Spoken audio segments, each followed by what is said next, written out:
noite a todos e a todas. Boa noite. Hoje a gente vai falar aqui de um tema, né? E a felicidade. E eu tô aqui pensando, enquanto a Geisa estava lendo aqui, né?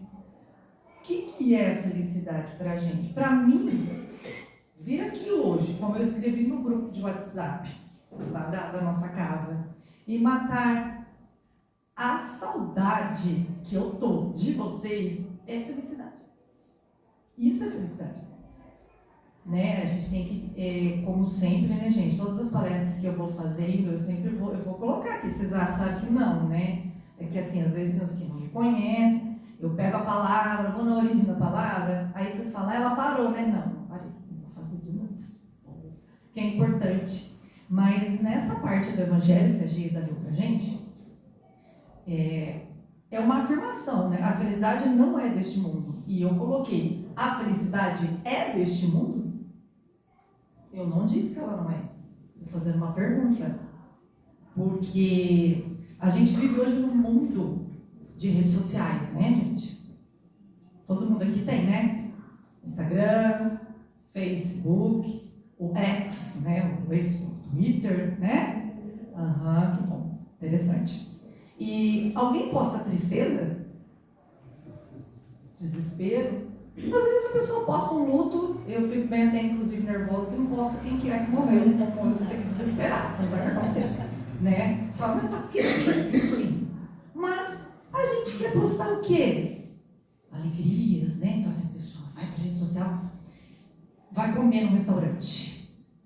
Primeira coisa, foto do prato na rede social. Eu falo que legal, foto do restaurante, tá? E, ou às vezes, né, já me peguei várias vezes fazendo isso, a gente tá assim, filho, né, fazendo a apresentação de escola, aí você tá com o celular gravando. Em vez de você estar curtindo o momento do teu filho, você tá preocupado, você tá enquadrando, você tá gravando, você vai ver aquilo depois? Raramente, né? Porque a vida é tão atribulada que você não para pra ver, você não vai saber nem onde está na tua galeria aquele vídeo. Você curtiu o momento? E lá no restaurante que você botou o prato, tirou a foto, você prestou atenção no seu prato, nas pessoas ao seu redor? Você fez uma prece de gratidão a Deus por ter o alimento do dia? Porque assim, a gente vai buscar felicidade se a gente tem pelo menos barriga cheia. Nós precisamos. Nós, né, é uma condição humana. Primeiramente, a gente precisa ter o sustento corpóreo. Aí a gente vai pensar o que mais. E esse o que mais fica pra gente de uma maneira, muitas vezes a gente só vai pensar em felicidade. Quando eu tiver a Ferrari vermelha, o carro da Ferrari, a minha Ferrari vermelha, eu brinquei aqui com o Everton, o Camaro amarelo, né? Só assim você vai ser feliz. E aí no Evangelho, né, na leitura, o que é que foi falado? Que as pessoas de grandes posses não têm felicidade. Porque não se compra. E às vezes tem pessoas que não têm nada. E pela gratidão elas adquirem a felicidade. Então assim, aí ele fala, né? Os ricos não têm a felicidade. Mas os trabalhadores que almejam aquilo que o rico tem, acham que vai ter a felicidade quando tiver aquilo. Claro que ninguém vai falar que vai ser hipócrita, né? A gente falar que dinheiro não é bom, né? Eu vivo sem dinheiro. Aonde? Só se for fora do planeta Terra. Aqui no planeta Terra não tem como. Mas acreditar que nós só seremos felizes quando a gente chegar a ter realizado um sonho material, aí a felicidade realmente não vai ficar para esse mundo, não. Porque a gente vai ficar correndo atrás de uma coisa que não vai nos dar, né? Digamos assim, um retorno. Eu aprendi, hoje a gente vai falar aqui desse tema, e eu vim compartilhar, eu tinha outras palestras prontas, mas assim, eu quis compartilhar um momento que eu estou vivendo, porque eu acho que é mais interessante. Toda palestra, como eu sempre digo, a primeira pessoa que tem que ouvir é aquela que está falando. Então eu falei, vou colocar algo que eu estou vivendo, eu estou nessa busca. Essa busca para mim é constante. Então eu falei, vamos trabalhar com as pessoas a respeito disso. Eu só aprendi que felicidade, ela não é isso, algo que a gente joga no futuro, quando a gente perde. E eu tenho aqui vários exemplos, que eu cheguei aqui, estava falando com o Pedro, né, Pedro? E você é feliz? Ele, eu sou, eu estou aqui. Exato. Né, amiguinha? Olha nós aqui. A gente já passou por várias coisas, né? Quem me conhece sabe, no ano passado eu tive um câncer. E a partir do momento que eu fui fazer o tratamento, eu observei o quanto eu era feliz. Por quê? Eu podia comer. Eu não passava mal. Eu não vomitava. Nossa, eu podia andar. Eu não tinha dores em todas as articulações do meu corpo. Por causa da quimioterapia.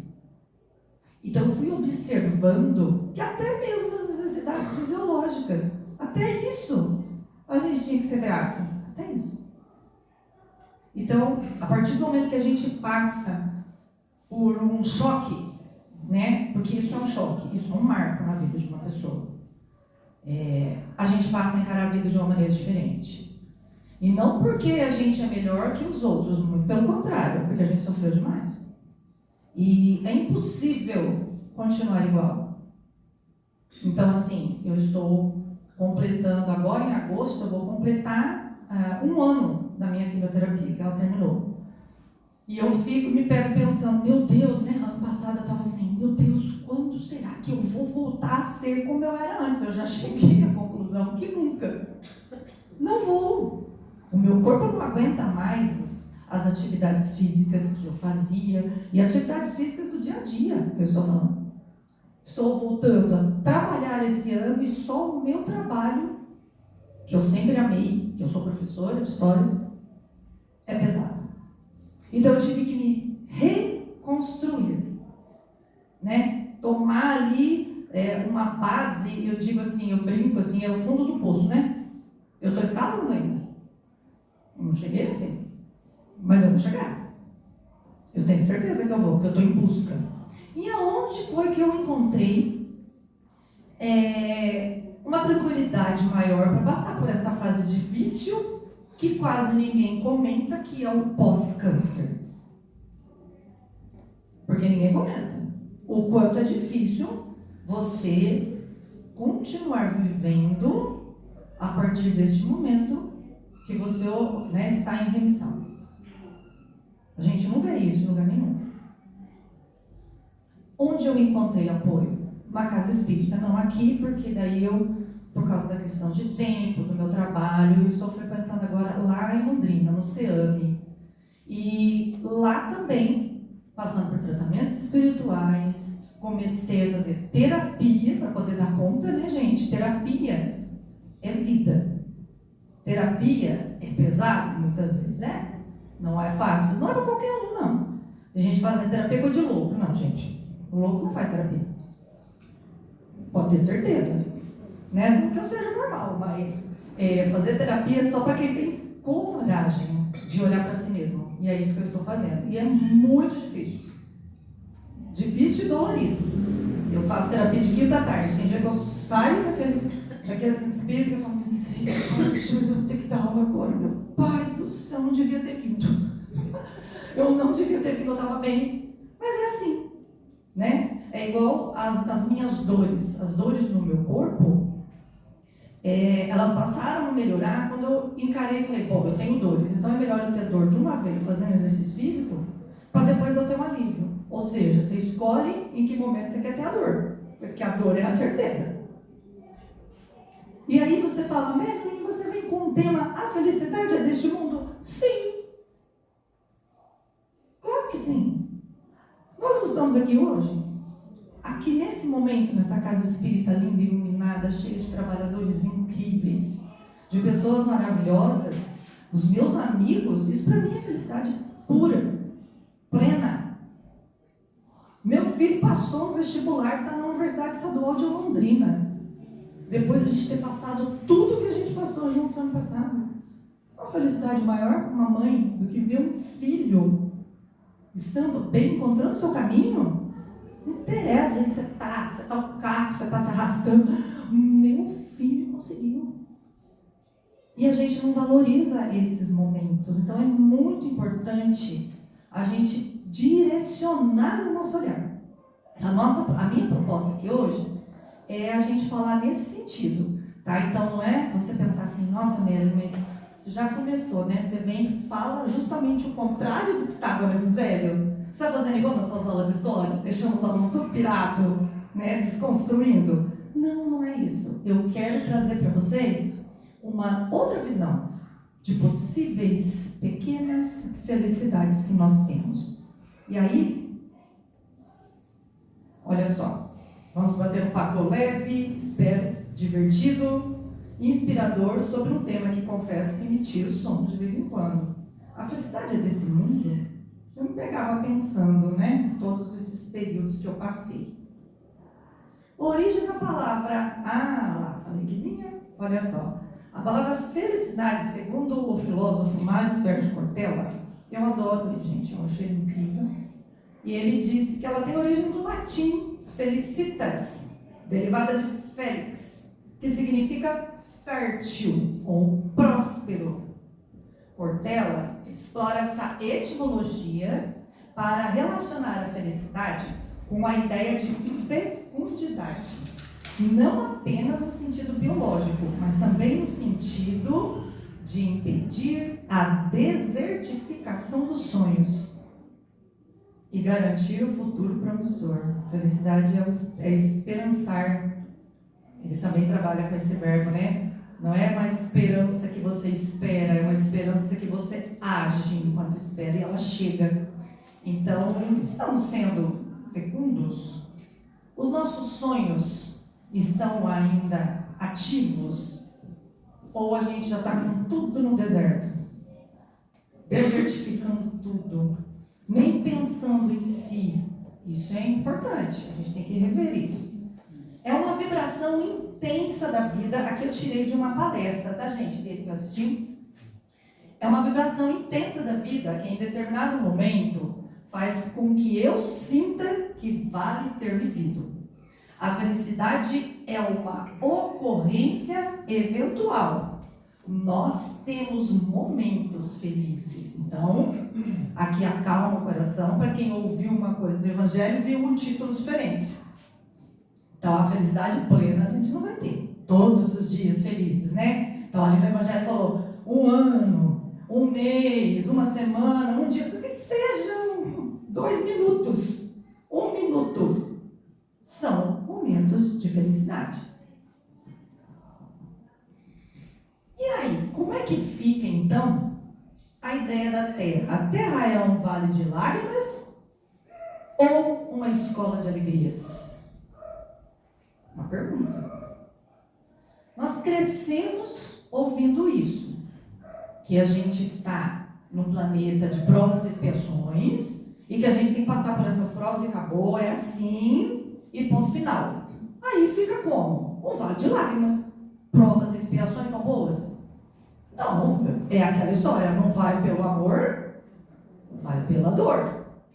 Então, olha lá. O Evangelho que a Geisa leu pra gente aí, ó, segundo o Espiritismo, mas tem um errinho aqui, gente.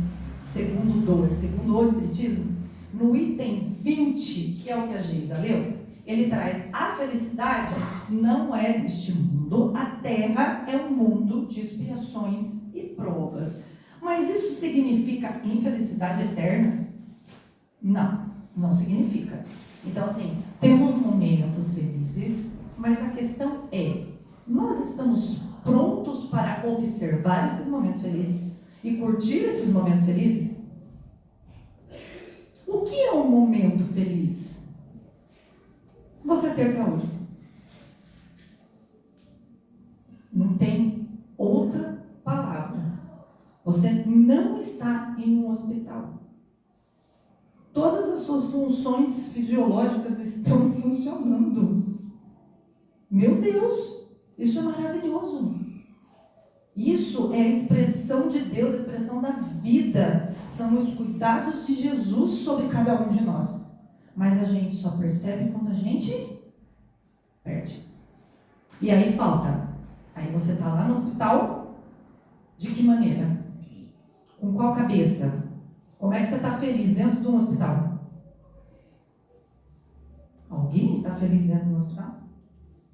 Eu tenho assim, eu sempre procurei, eu vou falar um pouquinho hoje também aqui, com relação, por exemplo, ao luto, né?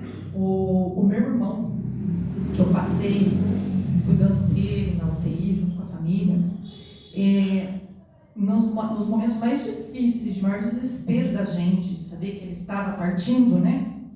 Ou ainda ter uma vã esperança que ele ficaria conosco, eu estava, então, eu ouvi um pip, será que você viu? Eu estava dentro da UTI, orando por ele, saí e fui orando para os outros. Fui passando de parte em parte, fazendo as orações para pessoas que eu nem conhecia. Eu já estava lá. O que me custa? Vai fazendo oração para um, fazer para os outros. Quem me ensinou a ser assim? A doutrina espírita. Isso eu devo à doutrina espírita. O amor que eu tenho ao meu próximo é enorme. Então, para mim, ir ali caminhar, e é claro que as pessoas estavam no UTI olhando, né? Às vezes eu levava para as enfermeiras que cuidavam dele bombom, bolo, chocolate. Poxa, elas estavam cuidando dele. Olha, Mary, você estava feliz? Não, eu estava grata. É um passo para a felicidade. Eu estava grata, eu estava ali vendo que as pessoas estavam se esforçando. Então, o que eu podia fazer para contribuir? Era isso. E as meninas, as enfermeiras ficavam tão felizes, porque ninguém olha para elas. A gente só briga com elas. O que não impede, tá, gente, que eu brigue, tá? Porque eu também não sou flor que se cheira. A minha irmã tá rindo aqui na minha cara, ó. Se tiver que brigar, a gente briga. Mas na hora de agradecer, com a mesma força, eu vou para a briga e para o agradecimento, tá? Não seja assim, tá, gente? Estou falando só de mim. Mas não é porque eu estou aqui na frente falando que eu sou o alecrim dourado do espiritismo. Negativo. Então, olha aqui. Desmistificando a dor. Eu peguei uma frase do Kardec, da Revista Espírita de 1862. A vida humana é a escola da perfeição espiritual e uma série de provas. E depois, desmistificando a dor. Então, vamos tentar entender o que está acontecendo. O sofrimento é um fim em si mesmo ou ele é uma ferramenta? Porque a gente precisa distinguir. Porque já que Kardec está colocando para a gente que a gente está aqui para passar por provas, você ter provas, né? Você ter a prova é uma coisa. Agora, o sofrimento é a forma como você olha para a sua prova. Se a sua prova está sendo pesada, se ela está sendo forte, o que está acontecendo? Está ruim de enxergar? Melhorou. Melhorou, gente? Melhorou. Obrigada, Osmar. Então, se o sofrimento, ele não pode ser a dor pela dor em si. Porque daí você vai ficar sendo o coitado que sofre. Ai, como eu sofro, né? É os ai da vida, né? A gente conhece as pessoas que são ai. Ai, meu Deus, ai, então, ai, não tá bom, nada tá bom. Ai, como eu sofro, eu tô sofrendo porque na próxima vida vocês vão ver. Eu não sabia disso, não. Tem espírita que é assim, eu ouço cada uma. Porque a pessoa acha que quanto mais ela sofrer agora, depois ela não sofre mais. Mas com o pensamento que ela está, ela vai sofrer, porque ela não está vendo alegria. Para e pensa. Então, vamos lá. Tentar romantizar, tendência a romantizar a dor para evoluir. Quanto mais eu sofrer, então eu já estou sofrendo, em vez de eu enfrentar o sofrimento, eu fico cutucando. Ai, porque eu sou assim. Porque quanto mais a gente reclama, melhora. O que significa a palavra reclamar? Clamar 2 vezes. Então você fica lá, que dor. Tá dor, só vem dor. Você só vai ver dor. Agora, eu tô com dor. E o que é que eu posso fazer? O que é essa dor? Por que essa dor me veio? É igual, eu tenho certeza, de quem passou pelo que eu passei. Eu tenho os meus amigos aqui, eles têm essas dores. Por que eu tive um câncer? Eu não sei. Até agora não estou buscando. Por que eu? De uma inspirada, né? Uns cabeção, né, amiguinha? A gente pira o cabeção. Fica doido falando, meu Deus, por que eu? Eu fiz tudo certo. E aí vem outras coisas, que eu não vou dar spoiler, mas aqui na frente vai ter também. Aí vem eu acho que é interessante a gente falar dos nossos vícios enquanto espíritas, é muito mais válido do que ficar botando o dedo na religião dos outros. Muito mais válido. Nós temos vários, viu, gente? Vários. Eu observei muitos. E eu só consegui sair desse ciclo quando eu comecei a falar, isso aqui não está legal. Então assim, eu tenho que sofrer. Não, você tem câncer, você já sofre agora. Depois, quando você desencarnar, aí você vai para um, vai para o brau. Nossa, gente, mas da onde saiu isso? Eu ouvi isso. Eu ouvi tanta coisa. E eu não concordo. Porque não cabe a pessoa me dizer sobre isso.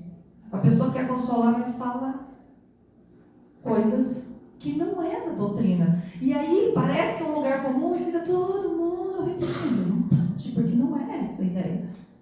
Nós não temos provas comuns.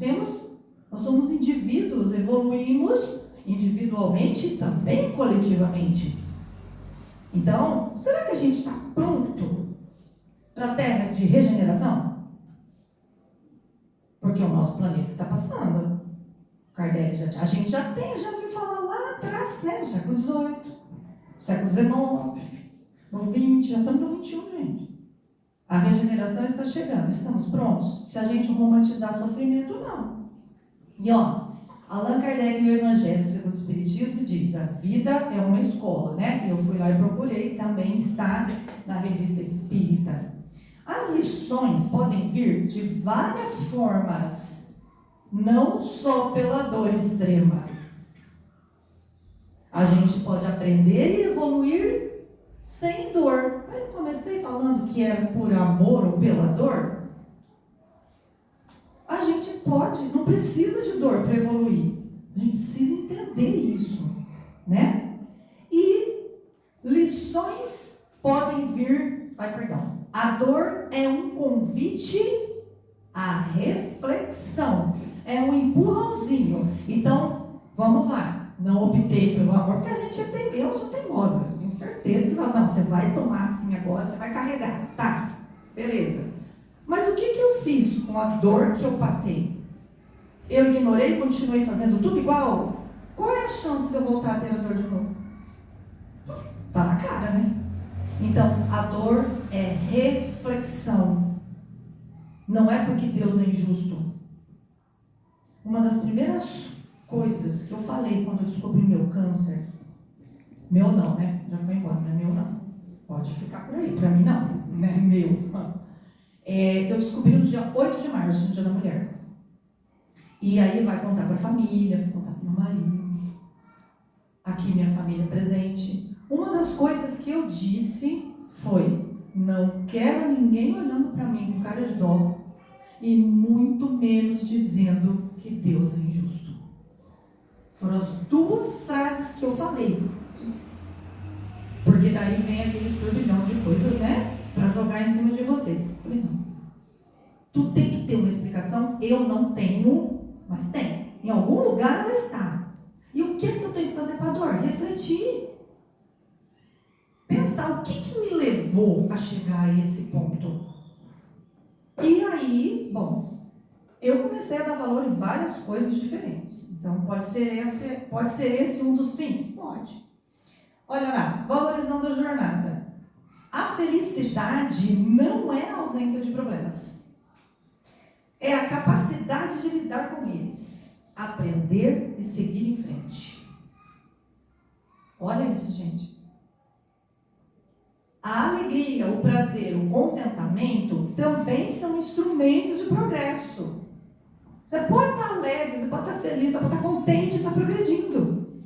Você não está estacionado. Não precisa ter dor. Não precisamos quebrar a perna para aprender a ter cuidado, certo? Exato. Por isso que eu faço dos meus erros um exemplo para a gente refletir. Mas, às vezes, a vida nos quebra. Então, eu troquei a cor do slide, né? Pus ali pra gente, ó. Eu me quebrei muitas vezes, mas especificamente nos últimos anos, do luto do meu irmão para cá, depois eu tive a perda do meu pai também, e depois o câncer em seguida. Então, é muita coisa, né? Em 7 anos, é muita coisa. A gente nunca imagina, gente, que a gente vai passar por tudo isso. E nos deixa sem escolha, né?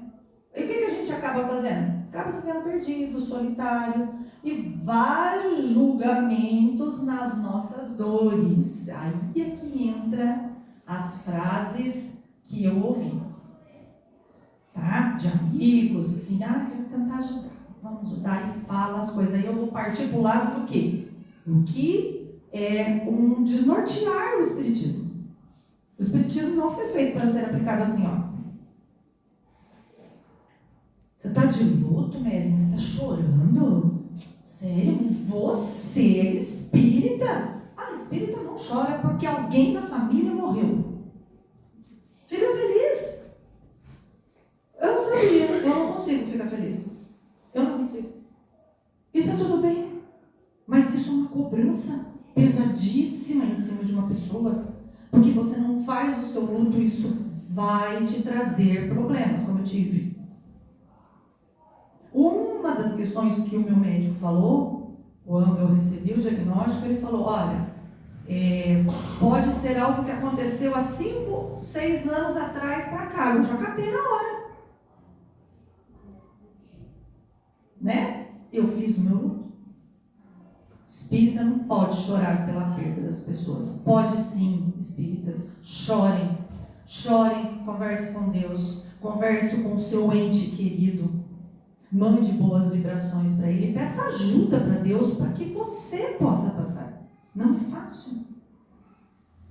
Então, assim, não é para romantizar a dor. É para sentir e saber e refletir. O que é quando você vive o luto? É você estar refletindo sobre ele. É você estar aceitando ele. Não é? E aí tem a outra, né? Do outro lado. A doença. Você está pagando o seu karma de outra vida. Olha, gente, eu vou falar para vocês. Eu acho isso pesadíssimo. Tu tá lá na cama, tu passando mal, operado. Você está pagando coisa de outra vida. Eu falo, meu Deus, eu sou um lixo. Não é? Que ser, nossa, eu sou um ser rastejante. Por que eu estou pagando coisa de outra vida? E se for dessa mesmo? Veja.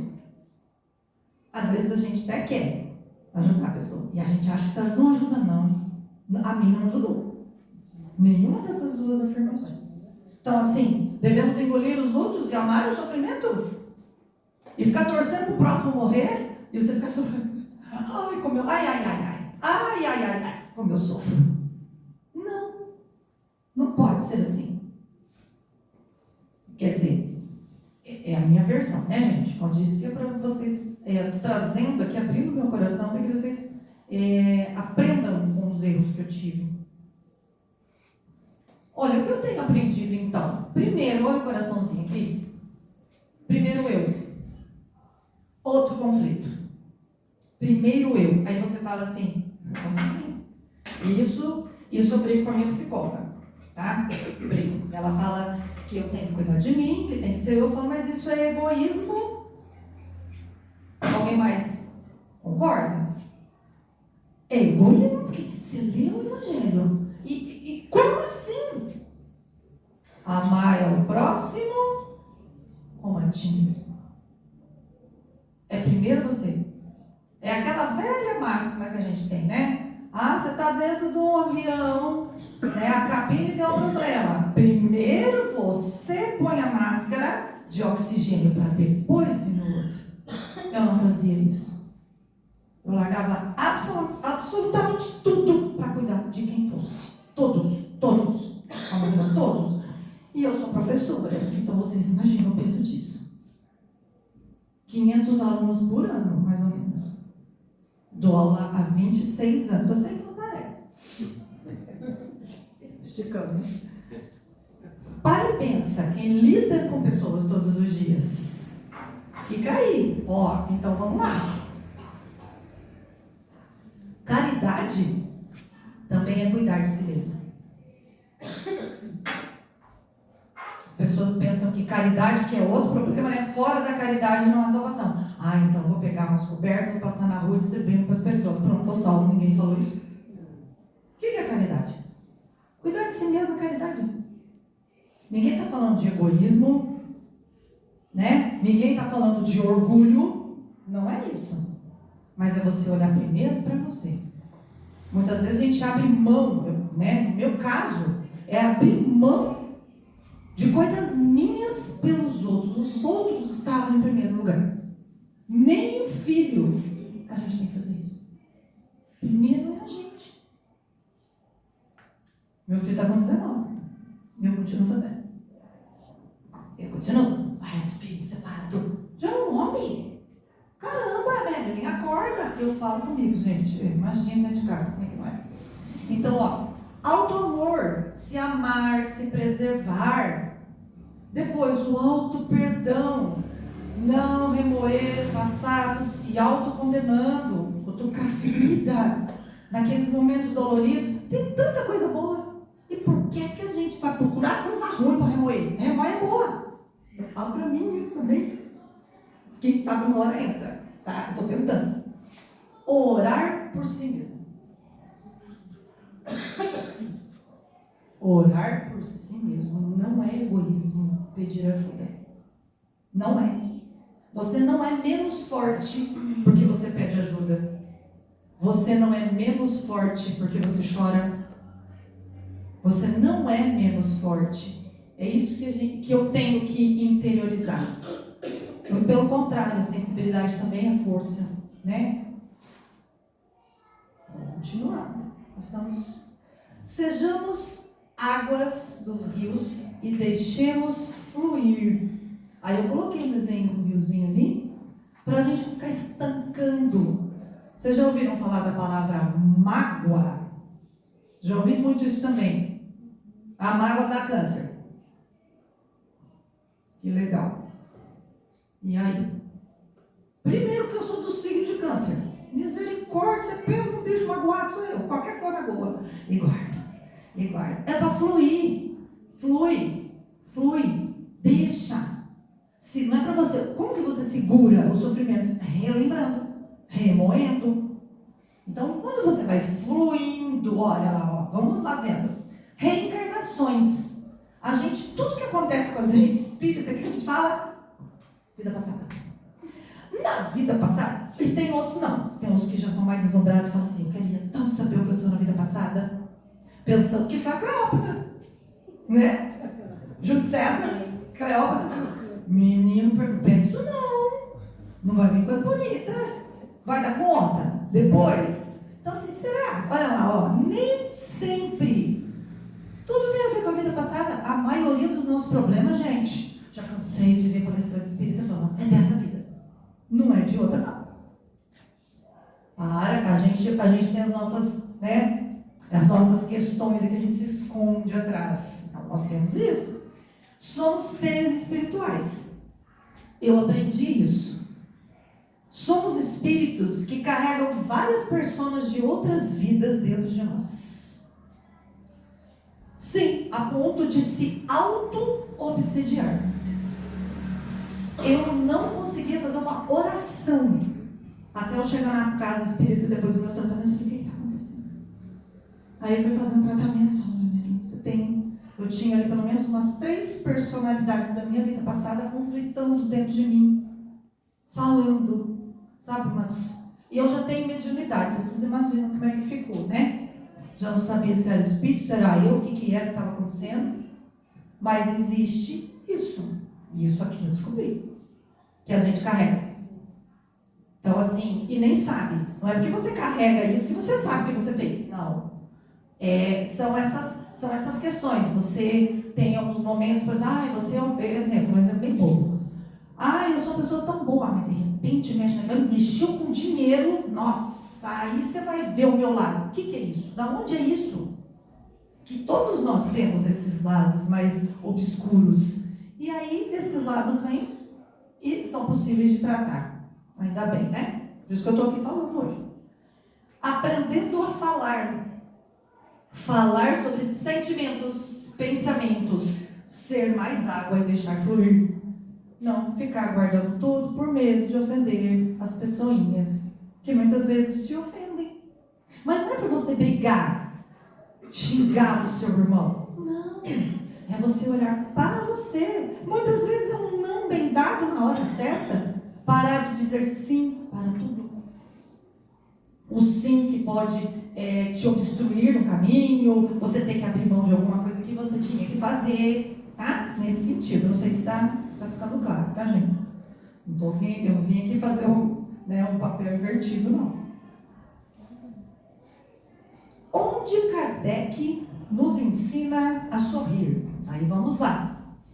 Questão 921, no Livro dos Espíritos. É permitido ao homem gozar de todos os prazeres que a vida oferece?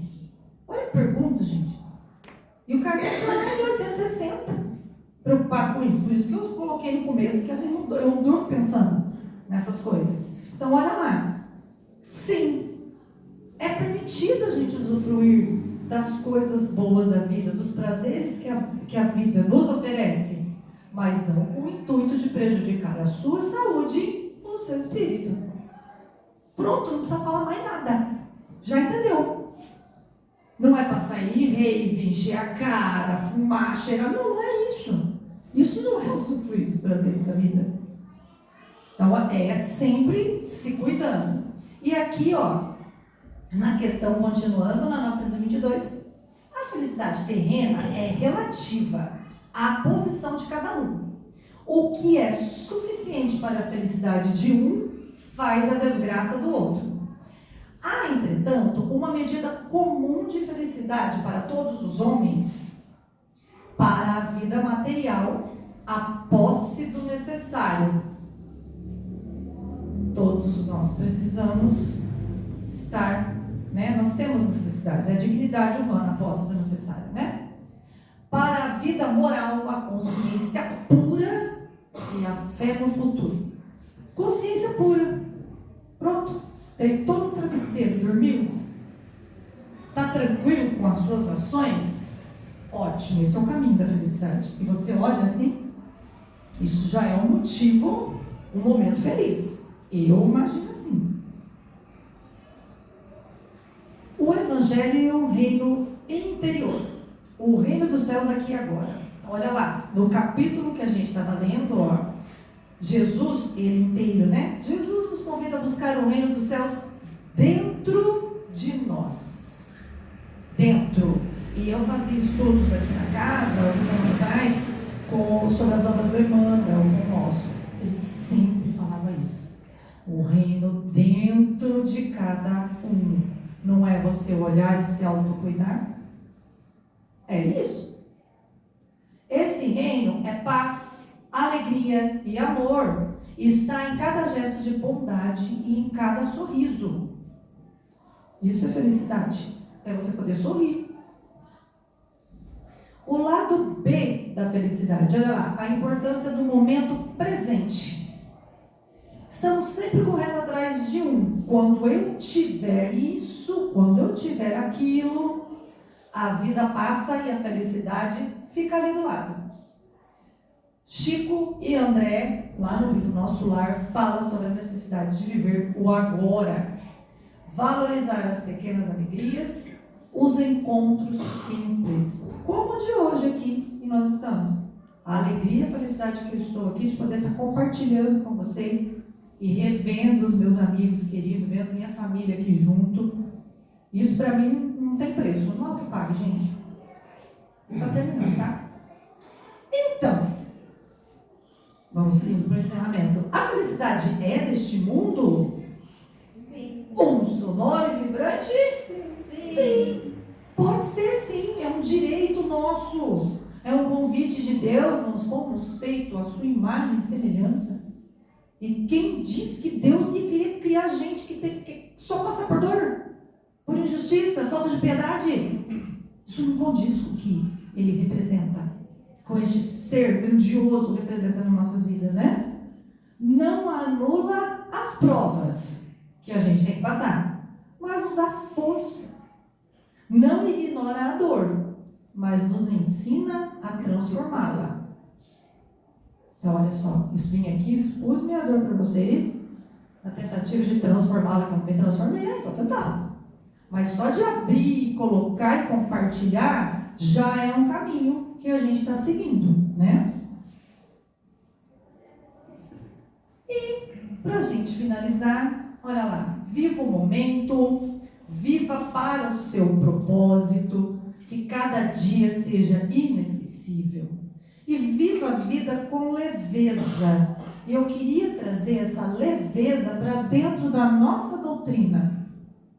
A nossa doutrina, ela não foi feita para pesar a nossa vida aqui e a gente arrastar corrente na terra. Não. Ela veio nos dar consolo, esperança, futuro, felicidade e transformação. Então, olhem a vida com mais leveza, gratidão e alegria. Busque a felicidade nas coisas simples. A verdadeira riqueza está no que distribuímos. E eu fico por aqui, agradeço a paciência e a colaboração de todos. Espero que eu tenha me feito entender e desejo a todos uma ótima noite.